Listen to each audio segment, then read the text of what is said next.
Death is one of the more tragic losses all of us experience in life. That final goodbye with someone we love dearly, and the long years of their absence to come. Even though death is part of every life, it can still feel like an affront. And more often than not, you and I are just not ready. Not ready to let go of that relationship and that person. And so it was for Naomi, and surely for her two daughters-in-law. Death had robbed them of their husbands, but also their places in society. Widowed, with no children, there was no home left for them, and few options for making a living. Yet out of that darkest valley came God's light. Ruth's story begins with her being utterly bereft of all but faith, and next moves to her relationship with Boaz, a kind-hearted farmer who took care of both Ruth and her mother-in-law Naomi. Boaz then became even more, as he formally redeemed the land, name, and heritage of Naomi's dead husband, because at the end of Ruth's story, she places her firstborn son, Obed, on Naomi's knee. So let's begin with bereft but faithful, the first chapter of Ruth. Now, Ruth was from Moab, a mountainous region known for its limestone hills and scarcity of trees and plentiful rain, in what is today the country of Jordan, along the eastern shore of the Dead Sea. And it was here on Mount Nebo that Moses had gazed into the promised land before he died.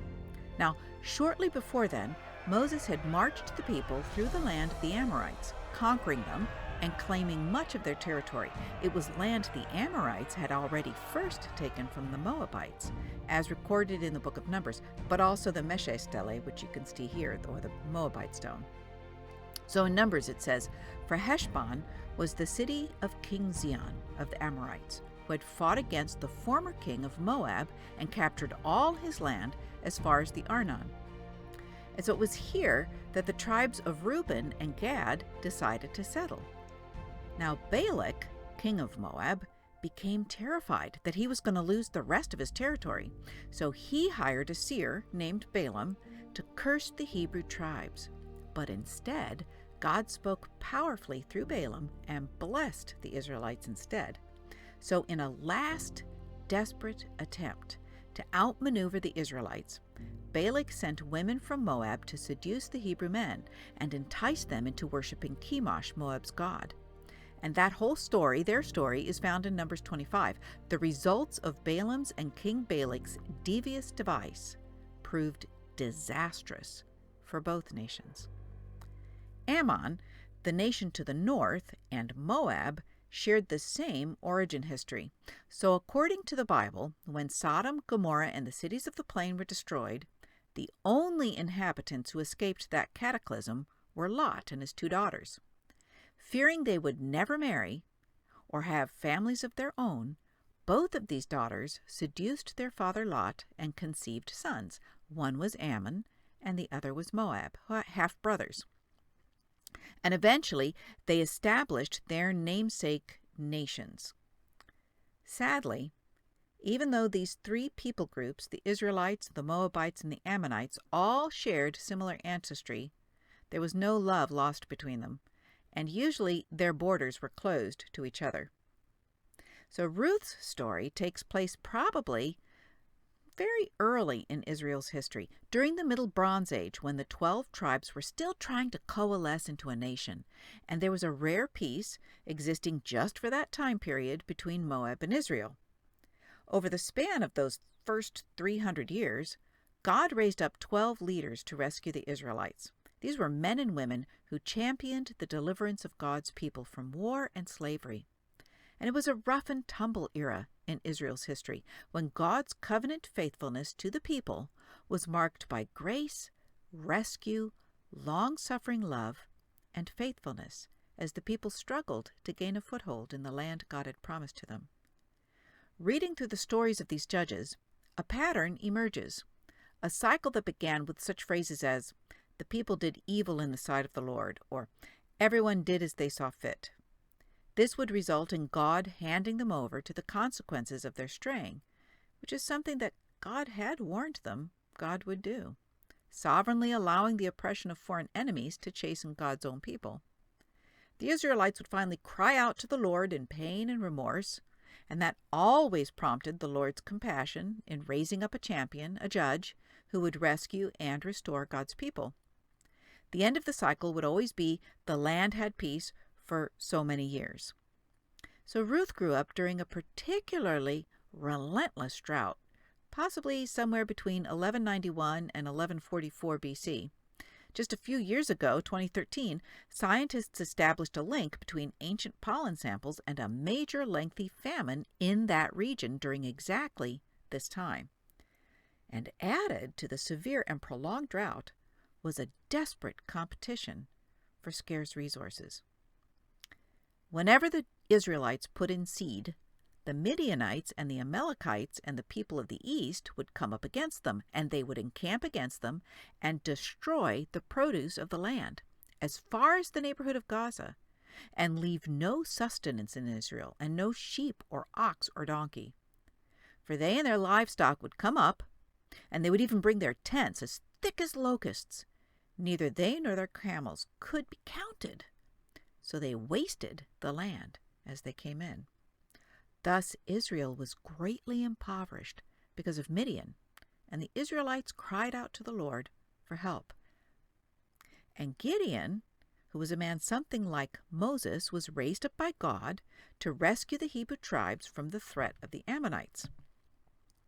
And the famine was so severe that Elimelech, a man living in Bethlehem, felt compelled to take his wife Naomi, along with their 2 sons, to Moab in search of food. And while they were living in Moab, Elimelech died, leaving Naomi to raise their 2 sons alone. Both boys eventually married Moabite women, and then somehow something happened which caused both of Naomi's sons to die too, leaving Naomi alone and destitute, with her 2 widowed daughters-in-law, Ruth and Orpah. And at this point, Naomi decided to return to Bethlehem, because she had heard in the country of Moab that the Lord had considered his people and given them food. So she set out from the place where she had been living, she and her 2 daughters-in-law, and they went on their way to go back to the land of Judah. So they all 3 started out together, but something happened that caused Naomi to change her mind. Was it the journey? Or did Naomi have growing fears that maybe her Moabite daughters-in-law would not be accepted in Bethlehem? Or did she begin to wonder how the 3 of them could make a living without husbands to help them? Whatever it was, Naomi abruptly changed plans, and now she urged Ruth and Orpah to stay in Moab, to remarry there and make a life for themselves. There were many tears and many warm embraces. And Naomi listed all the things that had been weighing heavily on her mind and her heart. She was old. She had no husband. She had no sons. There was no place left for her in society. But most grievous of all, Naomi revealed her deepest sorrow. It has been for me far more bitter than for you, because the hand of the Lord has turned against me. Eventually, Orpah did reluctantly return to her home, but Ruth was intent on giving up everything life could hold for her in Moab, a new husband and family, her own people and religion and culture, to be close to God through Naomi. She pleaded with her mother-in-law in what has become one of the more famous passages in the Hebrew Scriptures. "Do not press me to leave you or to turn back from following you. Where you go, I will go. Where you lodge, I will lodge. Your people shall be my people, and your God my God. Where you die, I will die, and there will I be buried. May the Lord do thus and so to me, and more as well, if even death parts me from you." There are times in all of our lives when sorrow and tragedy roll over us and it seems God's favor has been taken away, when joy is a fading memory and grief our only companion. What must Naomi have felt when she heard Ruth's impassioned plea? Was she simply too heart-worn and tired to argue? Might she have recognized God's voice in Ruth's words? Many centuries later, the Apostle Paul would write, "Encourage one another and build each other up. Encourage the faint-hearted. Help the weak. Be patient with all of them." Both women needed each other. Naomi to once again remember God's love for her, and Ruth to become fully a part of God's people. There are many reasons why God allows suffering. Here are just a few thoughts inspired by Luis Palau's book, Where is God When Bad Things Happen? First of all, accidents and calamities and tragedies are an unavoidable part of the life of the imperfect people living in an imperfect world. And you and I suffer when we make poor choices and wrong decisions, whether in ignorance or lack of wisdom or impulse, poor guidance and counsel, or some other reason. The result often involves suffering. Suffering also comes from the deliberate rejection of God's ways and word. Believers and non-believers alike are capable of intentionally, mindfully determining to go against God in matter. And sometimes it's someone else close to us who has rebelled against God's ways and God's words, or maybe they made an ignorant decision or an unwise decision or just, a wrong decision. You and I suffer those consequences too when we share the life with that person or those people. And there are times, as in Job's case, when our suffering stems from God's cosmic and eternal objectives. On occasion, God is bringing discipline into our lives that will conform our character to Christ and bring our personality to maturity and deepen our wisdom and compassion and enable us to fully fulfill our design and our purpose and exercise our spiritual gifts and our innate talents. Discipline often involves suffering, but it's being worked together for our good. And finally, there are circumstances in which God could be protecting you and me from something even worse down the road, and maybe that was Naomi's case. Maybe Elimelech's decision meant that rather than the whole family die of famine, at least Naomi would have the chance to live long enough to bring Ruth back to Bethlehem. Maybe that was what God was doing all along. Whatever the rest of their journey may have been like, Naomi's spirits must not have been lifted, because when she and her daughter-in-law finally arrived in Bethlehem and the whole town joyfully came out to greet the Naomi they remembered with love and respect, honor, all she could talk about was what God had taken from her. Call me no longer pleasant. Call me bitter, for the Almighty has dealt bitterly with me. I went away full, but the Lord has brought me back empty. Why call me pleasant when the Lord has dealt harshly with me and the Almighty has brought calamity upon me?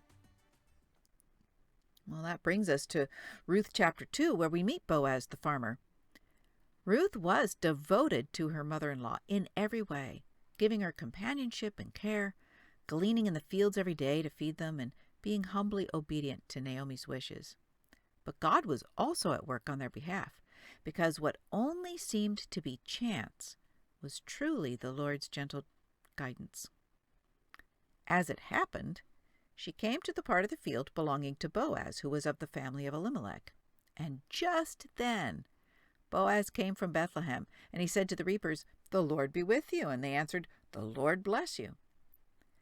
Godly Boaz immediately noticed the young Moabite modestly trailing behind his reapers, and he spoke personally with her, commending her character, commending her faith and her loyalty to Naomi, and he said to her, "May the Lord reward you for your deeds, and may you have a full reward from the Lord, the God of Israel, under whose wings you have come for refuge." Boaz reassured Ruth of his intention to protect her and provide for her, and he ordered water to be made available for her, and he invited her to his table, and he instructed his servants to make sure she went home with enough grain each day. And Ruth worked hard. The servants noted to Boaz, "She's been on her feet from early this morning until now without resting even for a moment." And she gleaned all the way until evening, and she beat out what she'd gathered, a full ephah or bushel of barley, and then she carried that bushel, 50 pounds worth of barley, all the way back to Naomi's house. Well, Naomi instantly recognized God's favor. "Blessed be the man who took notice of you," she exclaimed, when she saw that full bushel of grain. But after she heard Ruth's story, Naomi's heart was warmed. "Blessed be he by the Lord, whose kindness has not forsaken the living or the dead." Out of her great, and to many of us, unimaginable loss of her husband and both of her sons and her place in life and any inheritance, Naomi found God had stirred hope in her, the dead. Well, then came a bounty of favor. When all the harvest had come in, and Ruth would no longer be able to glean, Naomi knew they both needed a more permanent solution. So, Naomi prepared Ruth to signal to Boaz that Naomi hoped he would be their kinsman redeemer under Israel's levirate law. When brothers reside together, and one of them dies and has no son, the wife of the deceased shall not be married outside the family to a stranger. Her husband's brother shall go into her, taking her in marriage, and performing the duty of a husband's brother to her. And the firstborn whom she bears shall succeed to the name of the deceased brother, so that his name may not be blotted out of Israel. Naomi must have been well loved, in addition to being well known in her village, because it seems she and Ruth had been permitted to live in Elimelech's house, even though he died, and his sons had died too. However, without a husband and sons, Naomi had no legal recourse to claim Elimelech's land, to farm it, or even to live on the proceeds of renting it out. And Ruth, as a Moabite, had no place at all in Bethlehem. But she had gained the respect of the whole village, and of Boaz in particular for her devotion to Naomi and also to God. But Ruth, by rights, could not invoke the levirate law. And the one who could, the widow of the owner of the land, was too old to invoke the levirate law, because she was long past childbearing years. So they both were at the mercy of the village elders and of Boaz's compassion.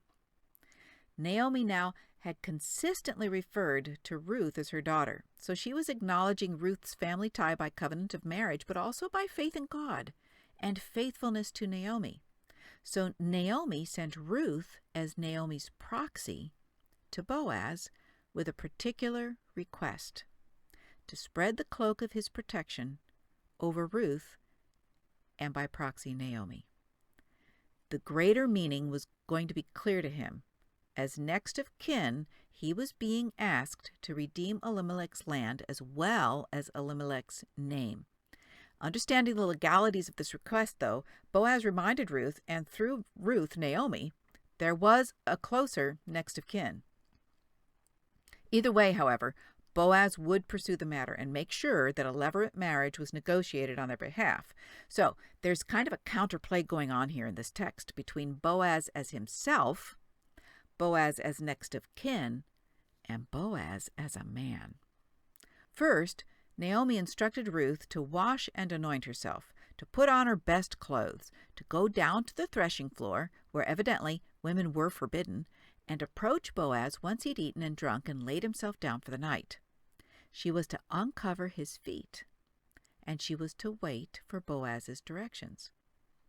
In all of these instructions, Naomi referred to Boaz as a man. Now, it's possible this inference is meant to identify Boaz by his sex, as a man who would be interested in a beautiful anointed woman lying next to him in the dark of night. Ruth's compliance in every detail to Naomi's guidance brought her to Boaz's feet, unbeknownst to him. And once the wine had worn off, right around midnight, the man woke up, and he was startled to find a woman pressed against him.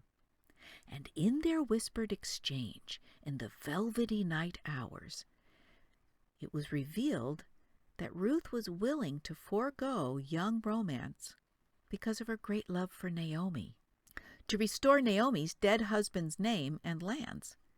She understood that her first son would really be Naomi's. This was all for Naomi. So the middle-aged Boaz called Ruth daughter.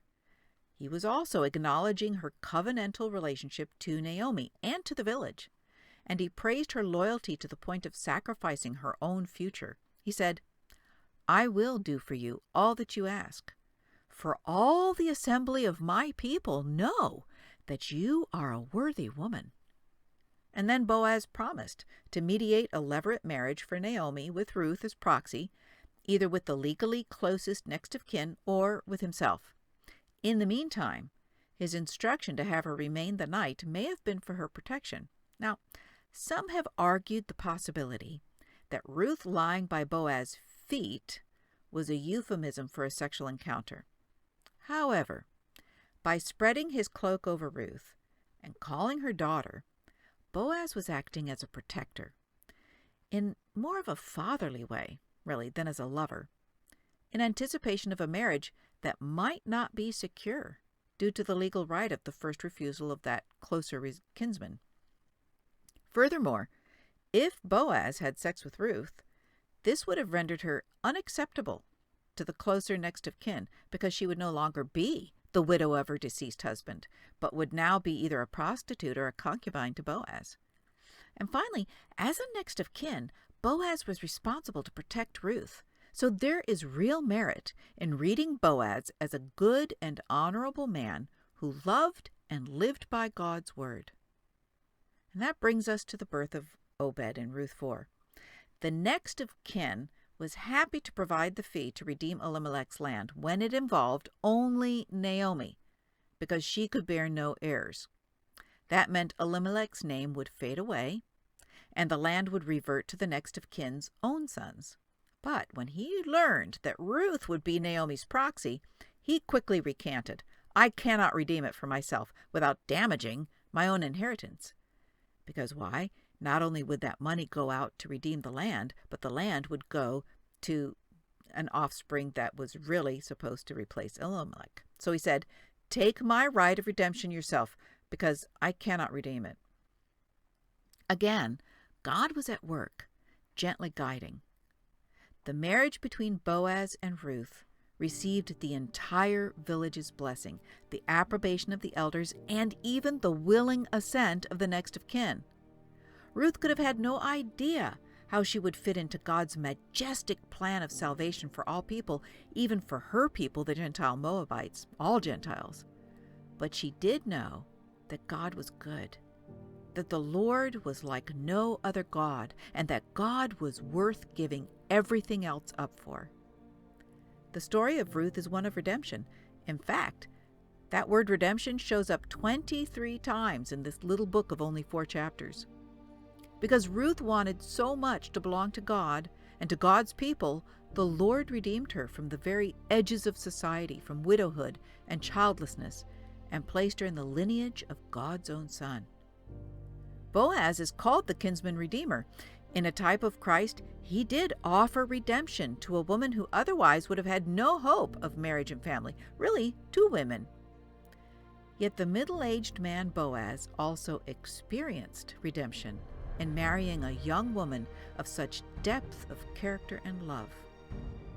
And Naomi experienced redemption from her life of desolation, bereft of husbands, sons, and country, through the devotion of Ruth and the kindness of Boaz.